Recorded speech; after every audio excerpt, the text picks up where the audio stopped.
Ladies and gentlemen, welcome to the House of Representatives. This is your state representative, Cary Condotta.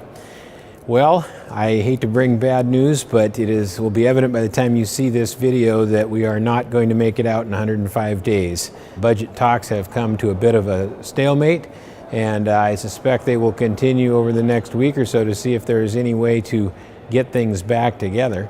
We are going to be approaching sine die in the next few days, and there's no possible way at this point to put that budget together and physically get it out. So I suspect now we will kind of wind down slowly, finishing up some concurrences and a few bills back and forth from the Senate, and probably go home. Hard to say. Now it is our choice. The Republicans have stated they'd like to continue right from Monday morning. Sine die is Sunday night.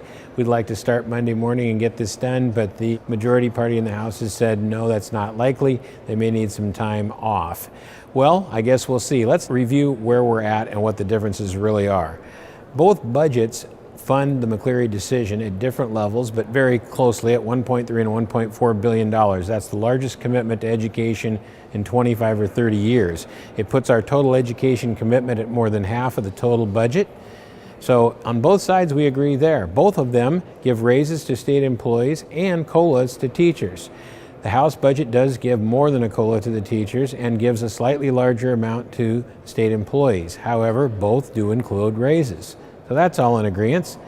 And one of the differences is that the House budget freezes tuition at our colleges, where the Senate budget actually reduces tuitions at the colleges. But the biggest single difference of all is the Senate budget does it all without any major tax increases.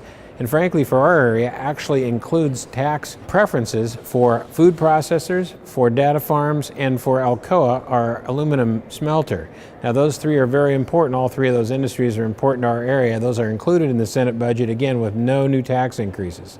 The Democrat budget, however, has $1.5 billion in additional tax increases, including a capital gains tax, which is, in fact, a de facto income tax, and a large increase in taxes on business, which I could never support because business already pays a premium to do work here in Washington. We have one of the highest business taxes in the nation, highest payroll taxes, highest minimum wage. Small business is already on the edge, and we can't push it any further. So we can't certainly agree to that.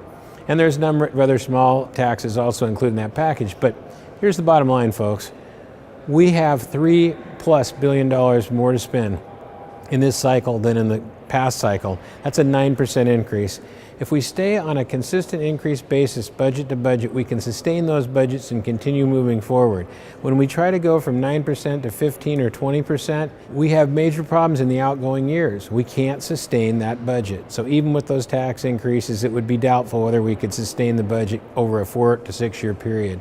So I think the Senate really made a good statement. Now, is there some adjustments in the Senate budget? Yes, there is some adjustments that need to be made. But for the most part, it's a much more responsible budget, and it works better going forward in the next 4 to 6 years. Well, we'll be back next week, maybe, or maybe in a couple weeks. We don't know. You'll probably see it in the news.